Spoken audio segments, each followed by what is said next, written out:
The city of Zagreb grew out of two medieval settlements, Gradec and Kaptol, which developed over the centuries on two neighboring hills and had a rich history of mutual conflict. The first written mention of Zagreb is dated to the year 1094, when the bishop's diocese was founded in Kaptol. In 1242, the Croatia-Hungarian king Bela IV granted the Golden Bull to Gradec and proclaimed it a free royal town. Only in 1850 did Kaptol, Gradec and the surrounding settlements unite into the city of Zagreb.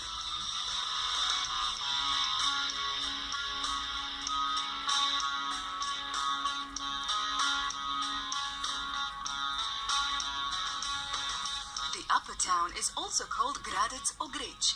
Medieval Gradec was ringed by defensive walls and towers, and its form and street layout has remained largely the same to this day. Entry into Gradec was possible via 6 town gates, of which only the most famous remains, the Stone Gate. On the cart track through the rectangular tower, we find a chapel with a painting of the Virgin Mary of the Stone Gate, the patron saint of Zagreb. Many citizens and travelers come here to light a candle and pray for the realization of their wishes and prayers. Mark Square, a former market and public forum, lies in the center of the upper town.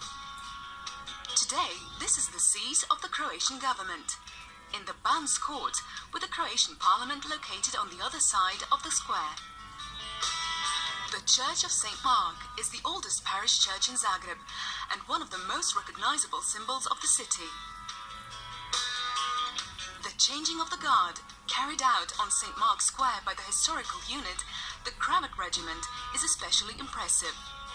On this very square, in front of St. Mark's Church, in 1573, the leader of the peasant revolt, Matija Gubec, was tortured and killed.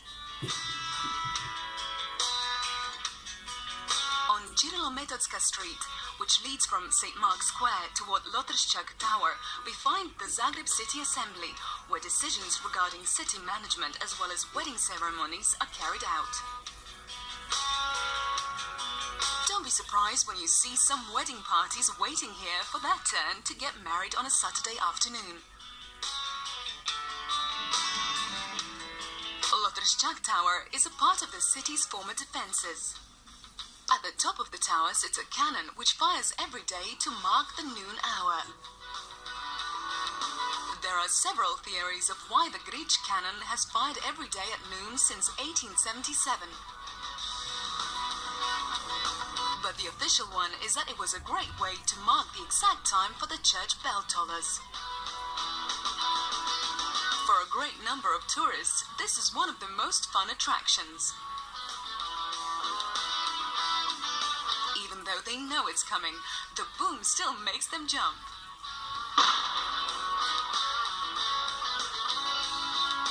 On the ground floor, one can buy Zagreb souvenirs, of which we recommend the traditional Liciter hearts and Šestine umbrellas.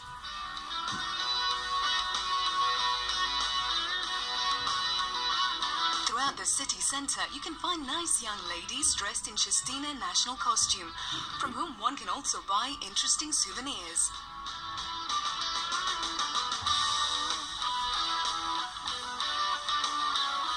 On Strasmajer's promenade, both the young and elderly alike enjoy nice stroll on, with the best view of Zagreb.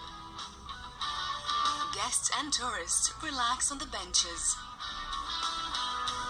One of the most famous lovers of this promenade was Antun Gustav Martos, who often sought inspiration sitting on these benches and observing his beloved city. Another very interesting attraction is the Zagreb Funicular, the shortest cable railway in the world, only 66 meters long. It was officially set in motion in 1890, using steam power, which was converted to electric in 1934.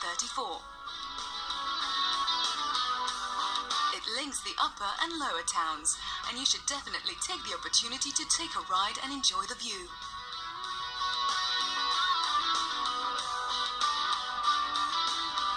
The Zagreb Diocese was founded in capital in 1094, which is regarded as the